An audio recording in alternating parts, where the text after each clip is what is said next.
एक ऐसी टीचर है जो देखने में स्टूडेंट की जैसी लगती है और वो लाखों ऐसे लोगों को ट्रेन कर रही हैं जो टीचर्स बनना चाहते हैं। इतनी कम एज में जो वो काम कर रही हैं वो हम सबके लिए, यानी आप लोगों के लिए, मेरे लिए, पूरी दुनिया के लिए एक बहुत बड़ी इंस्पिरेशन है। Let's give an energetic and warm welcome to the one and only Himanshi Singh.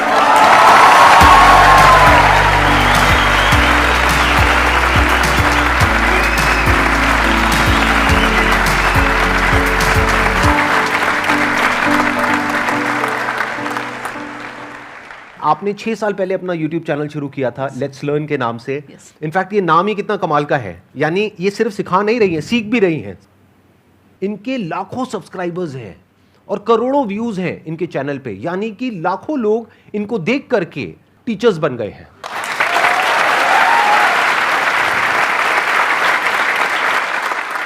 Thank you sir for having me here. और मैं 2-3 बातें हैं जो कहना चाहूँगी आपको। मैंने फर्स्ट टाइम आपको देखा था 2012 में, मेरे 10th के एग्ज़ाम्स हुए थे और 2012 10 साल पहले।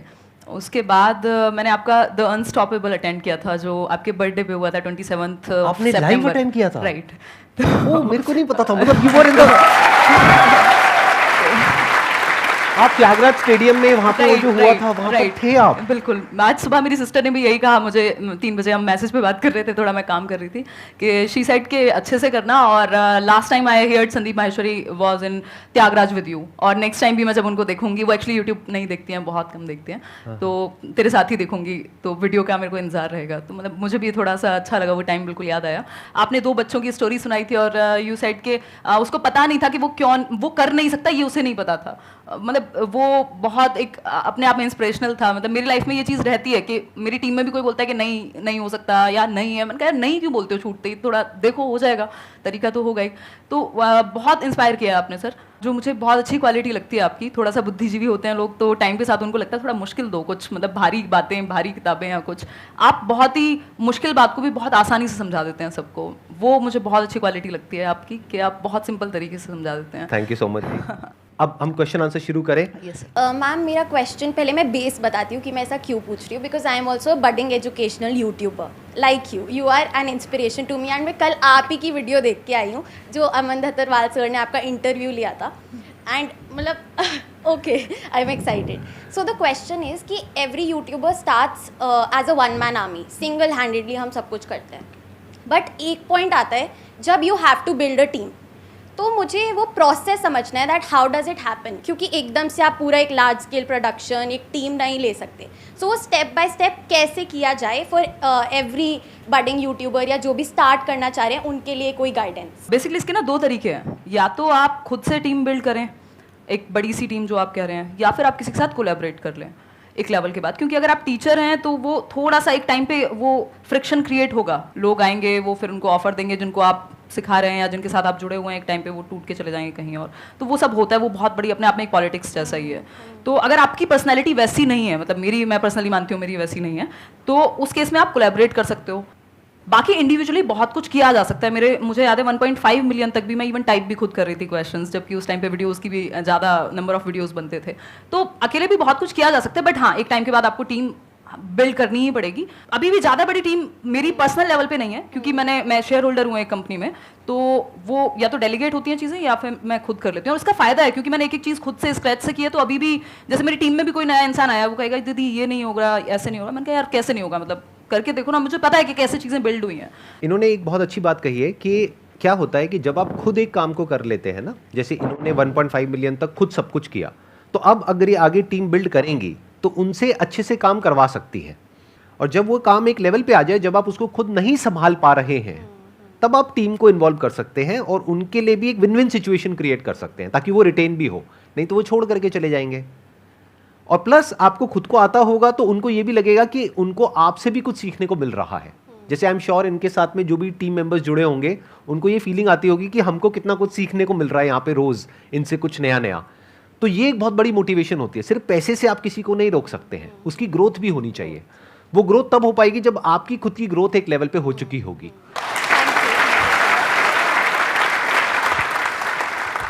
सर मैं एक डिफेंस एस्पिरेंट हूँ और मैं सीडीएस टारगेट कर रहा हूँ।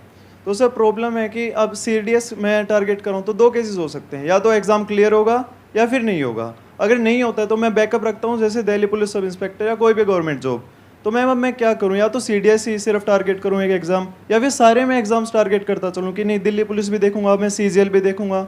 तो क्या करना चाहिए मुझे इसके दो तरीके हो सकते हैं। एक तो ये हो सकता है कि आप जो कॉमन सब्जेक्ट्स होंगे ही, जैसे रीजनिंग है, मैथ्स है, ये हर जगह पे आते हैं, तो वो तो आपके एक ही जगह से तैयार हो जाएंगे। अगर आप CDS की भी, सिर्फ CDS की भी तैयारी कर रहे हैं, तब भी वो हो जाएंगे कवर।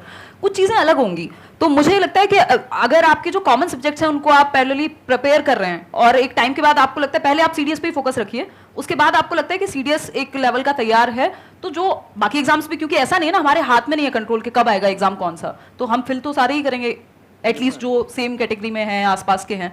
तो उस केस में जब आपने जो कॉमन सब्जेक्ट्स हैं वो पढ़ लिए होंगे, जो आपका मेन एग्जाम है, जो आपका प्लान ए है, जैसा कि आप कह रहे हैं, और उसके बाद जो बाकी बचे हुए कुछ सब्जेक्ट्स ही होंगे, थोड़ा बहुत ही चेंज होता है, वो आप जब वो एग्जाम आने वाला हो उस दौरान तैयार कर सकते हैं। तो दोनों चीजें हो जाएंगी। बट एक टाइम पे, मतलब एटलीस्ट 6 महीने 3 महीने तो आप एक एग्जाम को प्रॉपर दीजिए, ताकि एक लेवल आपका तैयार हो जाए कॉमन सब्जेक्ट्स का। बिल्कुल मैम। और सर सेकंड केस हो सकता है कि मैं क्लियर कर लूँ, तो देन सर मुझे SSB के लिए जाना होगा। SSB सर अब एक साइकोलॉजी टेस्ट होता है, पर्सनैलिटी टेस्ट। तो सर अब मैं अपनी पर्सनैलिटी एक ऑफिसर जैसे कैसे बना सकता हूँ? मैं कैसे अपना जो सोचने का तरीका है एक ऑफिसर जैसा कर सकता हूँ? आपको क्या करना है, ऐसे लोग जो वो बन चुके हैं, जो आप बनना चाहते हैं, जिस भी फील्ड में हैं, उनके आपको इंटरव्यूज मिलेंगे ऑनलाइन। आप उनके इंटरव्यूज देखते चले जाइए। उसमें से भी कुछ ऐसे लोग होंगे जिनके जैसा आप बनना चाहते हैं, यानी कि वो आपका आइडल है। बिल्कुल तो सर। उनके इंटरव्यूज आप बार बार देखिए, 2 बार देखिए, 5 बार देखिए, 10 बार देखिए, 20 बार देखिए। तो क्या होगा, धीरे धीरे आपके बिहेवियर में वो चीज उतरने लग जाएगी और आप उन्हीं की तरह बिहेव करने लग जाएंगे। बिल्कुल sir. Okay, thank you sir. Most welcome.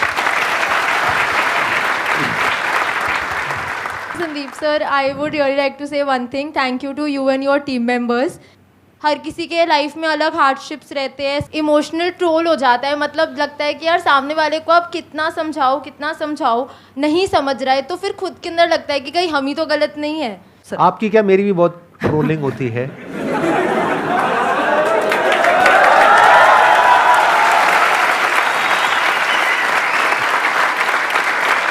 मेरा सिंपल सा इसमें आंसर ये है, लाइफ में हमसे गलती हो जाती है तो हाथ जोड़ करके सामने वाले से माफ़ी मांगो। अगर वो माफ़ कर दे तो बहुत बढ़िया है, अगर नहीं करता है तो आप खुद को माफ़ करो। खुद को कभी ब्लेम मत करो। माफ़ी मांगने से आप छोटे नहीं हो जाओगे, लेकिन खुद को ब्लेम नहीं करना है, क्योंकि गलती इंसान से होती है। हो गई आपसे गलती, यानी आपने कुछ करने की कोशिश करी और लोग आपको उल्टा बोल रहे हैं, तो आपको क्या करना है, ऐसे में आप कुछ मत बोलो किसी को भी, अपने काम को बोलने दो। अगर आपकी नीयत साफ है और आप अपने काम पे फोकस करते हो, और एक दिन ऐसा आता है जब आपका काम बोलने लग जाता है, तो अपने आप ही वो लोग जो आपको उल्टा बोल रहे हैं वो बोलना बंद कर देंगे। वो कब तक बोलेंगे? कभी तो सच सामने आएगा ना। एकदम। Thank you sir, thank you ma'am, thank you. मेरे जो पेरेंट्स हैं वो चाहते थे कि मैं गवर्नमेंट जॉब करूं, लेकिन मैं साइड बाय साइड अपना कंटेंट क्रिएशन का काम कर रही थी 1.5 साल से। लेकिन अब ऐसा पॉइंट आ गया है कि मैं उनको अब बताना चाह रही हूँ कि अब ये मैं करना चाहती हूँ। तो इसके अंदर पहली प्रॉब्लम यह है कि कन्विंस तो मैं जैसे तैसे कर दूँगी, लेकिन मुझे ये रिग्रेट आ रहा है कि उनकी मैं मतलब विशेज़ पूरी नहीं कर पा रही, तो उसका क्या करूँ? ये सिचुएशन ना, मतलब मुझे भी फेस करनी पड़ी थी एक टाइम में। मेरे फैमिली में सब टीचर्स ही हैं, गवर्नमेंट जॉब का पूरा है हल्ला एक तरह से। तो अभी आप किस स्टेज पे हैं ये उस पर भी डिपेंड करेगा कि आप अभी कैसे देख रहे हैं, आपको आगे तक का फ्यूचर कितना नज़र आ रहा है और कितना कॉन्फिडेंस है कि इस चीज़ में मतलब कर लोगे। देखो, इसमें 2 सिचुएशन हो सकती हैं। एक सिचुएशन ऐसी हो सकती है कि मैंने एक टाइम पे पापा को बोल दिया था कि मुझसे होगी नहीं जॉब ना, मैं 6 घंटे में खुश नहीं हो पाऊंगी, मतलब मैं कर ही नहीं पाऊंगी, मेरा दिमाग इतना एक्टिव रहता है अब कि मैं शायद वो उतनी शांत लाइफ नहीं हो पाएगी। तो या तो आपको अंदर से ये चीज़ लग रही हो कि यार यही करना है अब, तो मतलब आप जी भी नहीं पा रहे हो, मतलब आपको वो है अंदर से कि एग्जाम आ रहा है, बट आपका ध्यान उस चीज़ पे जो आप कर रहे हो एग्जैक्टली। तो अगर वो उस लेवल का है तो फिर तो देखो कन्विंस कर ही लेना चाहिए, और उनको बोल भी सकते हो, 1-2 साल का टाइम ले सकते हो। इसी लेवल का है, इसलिए कॉन्फिडेंस से कर लूंगी convince। बिल्कुल, जब है तो फिर तो करके देख लो। और दूसरा, टाइम है, 1-2 साल में कौन सा दुनिया खत्म हो जाएगी, मतलब आप कर सकते हो बात। तो घर पे बात करो, थोड़ा सा, थोड़े दिन रहेगी, वो रहता है, सब जगह पे रहता है। और मतलब मैं वैसे कहती थी अपने दोस्तों में एक टाइम पे कि यार पैशन ना आपको समझ आता है, थोड़ा बहुत उनको आ जाएगा, बट उनको ना वो बाहरी मटेरियलिस्टिक चीज़ें या सोसाइटी की अगर हम बात कर रहे हैं या पेरेंट्स की भी कुछ हद तक, क्योंकि उनको आपकी सिक्योरिटी चाहिए, उनको ऐसा नहीं है कि आपसे कोई बहुत बड़ा पैसा चाहिए या कुछ, तो वो टाइम के साथ आ जाएगा अपने आप, फिर वो चीज़ अपने आप ही आपकी साइड लाइन हो जाएगी, आप खुद ही उनको भी आंसर मिल जाएगा। और इवन लास्ट ईयर भी आई थिंक वैकेंसी आई थी, तो मेरी मम्मी कह रही थी कि फॉर्म फिल कर दें। मैंने कहा मम्मी कैसी बातें करती हो और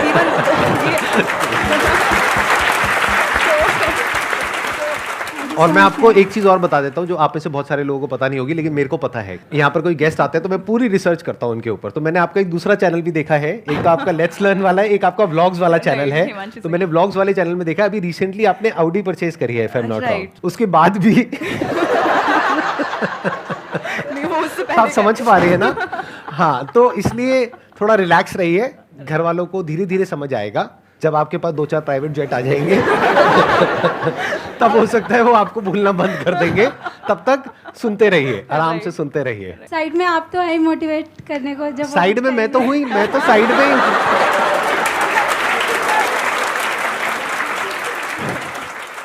hello sir. Hello ma'am. Ma'am first of all आप बहुत क्यूट हो रियलिटी में।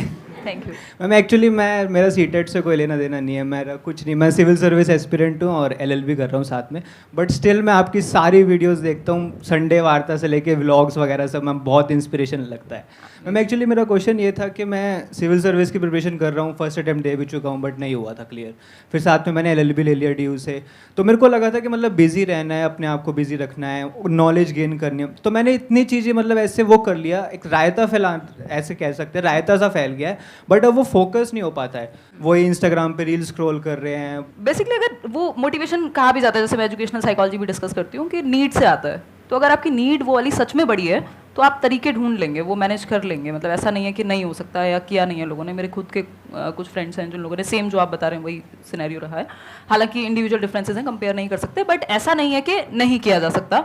अगर आपकी वो नीड बहुत बड़ी है तो आप वेज ढूंढ लेंगे, और रील से तो वैसे भी कोई भला होने वाला है नहीं आपका, मतलब थोड़ा बहुत कभी देख लो तो समझ में आता है, बट वो तो मतलब हम इतने छोटे तो नहीं रहे ना कि हम अपना भला ना समझ सकें, तो इवेंचुअली तो वो हमें नुकसान ही पहुंचाएगा। मैम वो वहीं अटका रहता है दिमाग के, नहीं यार छोड़ो। ऐसा क्या मिल रहा है रील में? मैम पढ़ाई की तरफ, पढ़ाई से या कुछ प्रोडक्टिव काम से दिमाग हट के मतलब अनप्रोडक्टिव चीज़ों में हाँ, जा तो रहा है। आसान है ना, मतलब वहाँ पे अच्छा सर तो सब कुछ ही आसान है, बट मतलब वो कंपैरेटिवली इजी है ना, वहाँ थोड़ा सा पेन होता है। अगर आप पढ़ने बैठोगे मन भी इधर उधर भागेगा, तो आदत डालनी वो अगेन नीड बहुत बड़ी नहीं है जब तक तो आप ऐसे इधर उधर घूमोगे। अगर वो नीड बहुत बड़ी हो जाएगी, जिस दिन आपको लगेगा कि ये चीज़ सच में इंपॉर्टेंट है, आप वेज ढूंढ लोगे कुछ भी करके, वो अपने आप उठ भी जाओगे, कर भी लोगे, पता नहीं क्या क्या कर लोगे। तो सारा खेल वही है, अगर सच में अंदर से उतनी उस लेवल की नीड ही नहीं है तो फिर खुद को भी धोखा मत दो और आसपास वालों को भी। मतलब सारा खेल उसी का है कि आप सच में कितना चाहते हो। Thank you ma'am, thank you.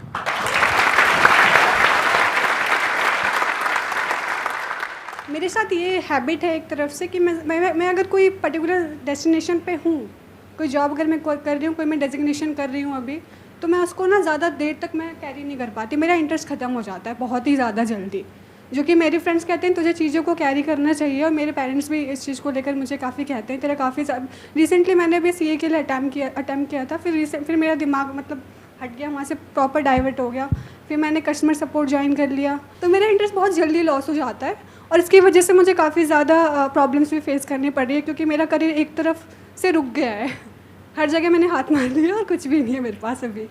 तो मुझे ये एक तरफ से मुझे जानना है कि मीन्स एक जगह पर कैसे रुके। तो ये सर से क्वेश्चन था कि मुझसे था? मैम आप दोनों से ही है क्वेश्चन। अच्छा, आप ये कह रहे हैं कि एक जगह पे टिक नहीं पा रहे हैं, बट मुझे लगता है कि अगर आप सच में काम कर रहे हो, मतलब जो भी आप अलग अलग जॉब्स कर रहे हो, अगर वहाँ सच में एक्सपीरियंस ले पा रहे हो और ईमानदारी से वो चीज़ कर रहे हो, सीखने को मिल रहा होगा बहुत कुछ, तो नुकसान नहीं है उस चीज़ में। मतलब कई बार हमें क्या चाहिए, हमें सारे आंसर्स पहले से चाहिए, बिल्कुल सेट होना चाहिए, स्क्रिप्ट थोड़े ना है, मतलब जिंदगी है, थोड़ा बहुत तो इधर उधर जाएगी।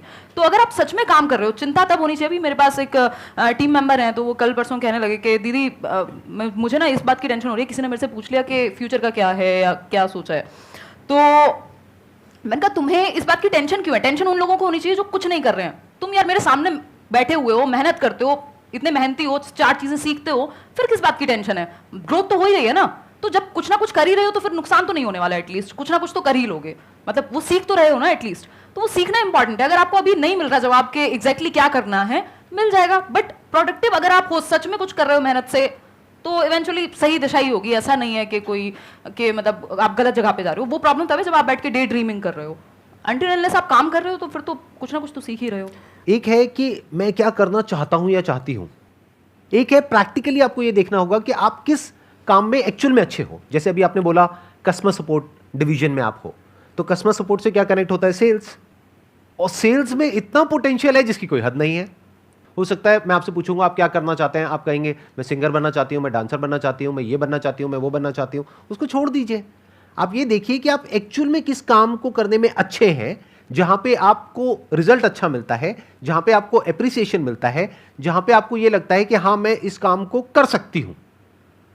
जो अभी आपने बोला मैं उसी पॉइंट को आगे बिल्ड कर रहा हूं, that could be customer support. तो अब आप इससे एक रिलेटेड लाइन है, दैट इज सेल्स। सेल्स से रिलेटेड लाखों बुक्स हैं, उसमें से जो कुछ कमाल की बुक्स हैं उसको आप पढ़ना शुरू कर देते हैं, तो ऑटोमेटिकली आपका जो दिमाग है वो सेल्स में आगे बढ़ता चला जाएगा। तो उसके लिए आपको क्या करना है, अपना पूरा फोकस डाला सपोर्ट को समझने में। आपने बोल तो दिया सपोर्ट, कस्टमर सपोर्ट, ये कोई छोटी चीज नहीं है। एक कंपनी के लिए कस्टमर से इंपॉर्टेंट कुछ नहीं है। अगर कस्टमर कंपनी को छोड़ देगा तो कंपनी बंद। तो customer support is very very important department, जिसको हम कई बार छोटा समझ लेते हैं। हमें लगता है I am in customer support. नहीं, it is not a small department. तो आप पहले समझिए कस्टमर सपोर्ट क्या होता है। अभी तो आप बाई चांस उस फील्ड में चले गए हैं, आपने कहीं अप्लाई किया, आपको जॉब मिल गई, but you are not an expert in that field. आप ये नहीं कह सकते कि मैं दुनिया की बेस्ट कस्टमर सपोर्ट एग्जीक्यूटिव्स है उसमें से एक हूं, कि अगर मेरे पास में कोई कस्टमर आता है डील करने के लिए, चाहे 1-on-1, चाहे ऑनलाइन, चाहे कैसे भी, I can convert that customer. ये कॉन्फिडेंस अभी आप में नहीं होगा। तो अगर ये कॉन्फिडेंस आप डेवलप कर पाए, अपनी स्किल्स को अपग्रेड कर पाए, सीख पाए और अपने आप को ऐसा बना पाए कि जो कंपनीज हैं वो आपको रिक्रूट करना चाहें बेस्ड अपॉन रिजल्ट्स। क्या आप बताएं कि देखिए पिछली कंपनी में मैंने 1 साल तक काम किया, इतनी सेल्स मैंने जनरेट करी उस कंपनी के लिए, तो क्या उसका जो कॉम्पिटिटर है वो आपको डबल सैलरी नहीं देगा? उसको नहीं दिखेगा कि वो कितना कमाएगा आपको पैसा दे करके। वो पैसा दे करके आप पे एहसान नहीं कर रहा है, वो अपनी कैलकुलेशंस करेगा। तो अपने आप को इस लायक बना लो कि लोग आपके पीछे आए, कंपनीज आपके पीछे आए।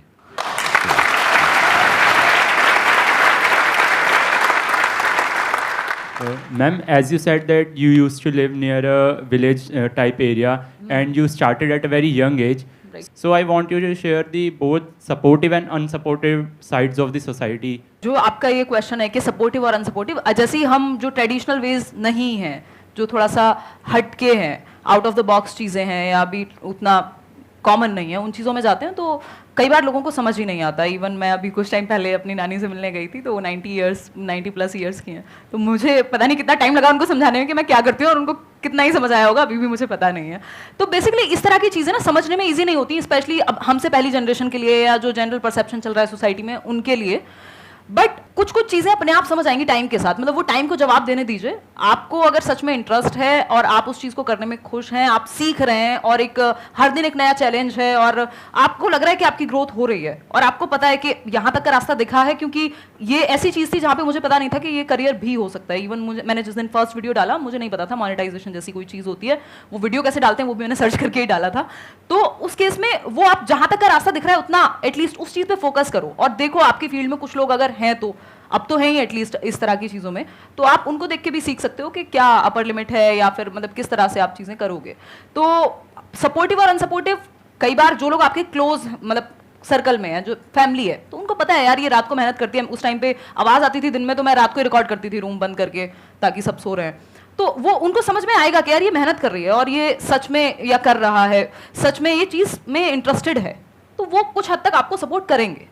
दूसरी चीज़ ना सपोर्ट करने की रही, तो आपको सबका सपोर्ट फर्स्ट डे या डे 1 पे क्यों चाहिए? मतलब ज़रूरी नहीं ना, ज़्यादा लोग नहीं चाहिए होते, 1-2 लोग भी अगर आपको लगता है कि समझ रहे हैं तो ठीक है, उतना इनफ है। आप करते जाइए, ज़्यादा समझाने की कोशिश मत कीजिए सबको, उसमें आप ही कंफ्यूज होंगे और परेशान भी होंगे जब लोग सपोर्ट नहीं करेंगे। तो मेरे साथ भी वही हुआ है कि मैंने एट टाइम्स, जहाँ पे मेरी बुक आई 2019 में फर्स्ट बुक, तो मेरे फादर बहुत खुश हुए और अभी तो वो नहीं है इस दुनिया में, बट वो सच में बहुत खुश हुए क्योंकि बुक उनको समझ में आसानी से आती थी। बुक मतलब सबको पता है कि भाई बुक लिखनी होती है, मेहनत होती है, ये वो, तो उनको वो चीज़ बहुत अच्छे से समझ में आई, उन्होंने और बहुत अच्छे से सपोर्ट किया। उससे पहले शायद उनको लगता होगा कि यार ठीक है ये टाइम पास के लिए मान लो, या फिर चलो इसकी कम्युनिकेशन स्किल्स डेवलप हो रही है, मेरे भाई ने कभी दिखा दिया उनको वीडियो। तो वो सपोर्टिव अनसपोर्टिव दोनों चीज़ें रहेंगी, बट आपको फोकस काम पे ही रखना है।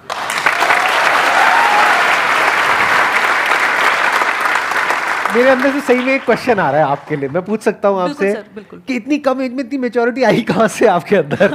मतलब इतनी कम एज में जो आप बातें कर रहे हो, आई एम श्योर आप लोग भी फील कर रहे होंगे कि जो इनके आंसर्स हैं उसमें जो डेप्थ है, जिस लेवल की इनकी मेच्योरिटी है, बहुत कुछ मेरे को आपसे सीखने को मिल रहा है, सीरियसली, जेन्युइनली। तो ये कहाँ से आई इतनी कम एज में इतनी मेच्योरिटी आपके अंदर? मुझे लगता है कि वो जो मेरे फॉर्मेटिव ईयर्स थे, ऑलमोस्ट 13-14 ईयर्स जो मैं गांव में थी, फिर टीचर्स की फैमिली है, तो बचपन से वो देखा है वैल्यू कि पैसा कमाए चलेगा, बट वो वैल्यूज़, सच बोलना, या मतलब ये सब चीज़ें कॉमन रही हैं आसपास। मैं देखती थी गांव में मेरे जो मामा जी हैं, उनके पास लोग आ रहे हैं, वो सलाह लेने आ रहे हैं कि मास्टर जी से पूछते हैं क्या करते हैं, या फिर कुछ भी इस तरह का। और ऑनेस्टी से लोग, हर चीज़ पे ऐसा नहीं होता कि यार मेरे को इससे कुछ चाहिए। अभी मैं देखती हूँ यहाँ दिल्ली में बहुत होता है ये चीज़ कि कोई भी आपके सामने बैठा है तो दैट मीन्स पहले, अब तो मुझे शक्ल देखते ही मन करता है पूछ लूं क्या चाहिए भाई बता दे, इनडायरेक्टली मत घुमा। तो वो एक वो जो एक प्योरिटी है, वो चीज़ वहाँ से आई। फिर फादर भी हमेशा उसी तरह की बात, फैमिली बहुत ज़्यादा मैटर करती है, मतलब इस चीज़ में मेरे ये। और दूसरा जो एक्सपीरियंसेस रहे हैं अलग अलग तरह के, क्या ये जो आपने स्क्रैच से अपना ये शुरू किया और अपना ये पाथ बनाया और 6 साल में जो कुछ भी किया, उसने भी एक बहुत बड़ा रोल प्ले किया होगा सर? उसने क्योंकि वहाँ पे आपने ये बहुत कुछ सीखा होगा वहाँ बिल्कुल से। सर, बिल्कुल ये बात आप सही कह रहे हैं कि मतलब मैं अभी एक टेड टॉक भी हुई थी तो मैं वही कह रही थी, टाइटल था कि why not to become a millionaire, and I am saying this after becoming a millionaire myself. तो मैंने ये कहा था कि आप मिलियनेयर इसलिए मत बनिए, पैसे में प्रॉब्लम नहीं है, आप भी कहते हैं, ये मैंने आपके सेशंस में भी देखा है कि पैसे में प्रॉब्लम नहीं है, आप पैसे को यूज कीजिए, जो करना है करिए, खुश रहिए, उसको एंजॉय करिए, बट इसलिए मिलियनेयर मत बनिए क्योंकि सबने कहा है कि हासिल करनी होती है, पैसा बहुत अच्छी चीज है और पता नहीं ये हो जाएगा, उसके बिना आप प्रूव नहीं कर पाएंगे, उसके बिना आप इंसान ही नहीं है, मतलब आप काम के ही नहीं है अगर आप पैसा नहीं कमा रहे, आप अच्छी पोस्ट पे नहीं है, आपकी लोग मतलब वाहवाही नहीं हो रही है सोशली। इसलिए पैसा मत कमाइए, पैसा इसलिए कमाइए या फिर कुछ भी करिए इसलिए करिए क्योंकि आप वहां तक पहुंचते पहुंचते जो बन जाएंगे वो इतनी वैल्यूएबल चीज है, आपकी डिसीजन मेकिंग, आपकी रिस्क टेकिंग। बेसिकली आप बिजनेस या कोई भी काम जब रिस्क टेकिंग, मतलब जो भी ऐसा काम है जो थोड़ा सा पाथ से हटके है, जो नॉर्मल ट्रेडिशन से हटके है, वहां पे आप लाइफ सीखते हैं। मतलब बिजनेस क्या है, लाइफ के जैसा है, जो मुझे समझ में आया है, या कोई भी नया काम जिसमें इम्परमानेंस है, कभी भी खत्म हो सकता है, लाइफ भी कभी भी खत्म हो सकती है। दूसरा, रिस्क लेना ही पड़ेगा आपको, आपकी जो स्टेबिलिटी है, मतलब जैसे लाइफ चलती है वैसे ही कुछ भी आप नया करते हैं तो वो वैसा ही है, आप जिंदगी सीख रहे हैं, अगर आप काम सीख रहे हैं, कुछ भी काम कर रहे हैं, तो वो बहुत कुछ सिखाया है मुझे। तो इसलिए मतलब पैसा कमाइए या अच्छा काम करिए, कुछ भी करिए, इसलिए कि आप वो जो बन जाएंगे वहां तक पहुंचते पहुंचते, वो उसकी वैल्यू मतलब पैसे में तो नहीं रहेगी एटलीस्ट। तो दैट्स व्हाट आई फील।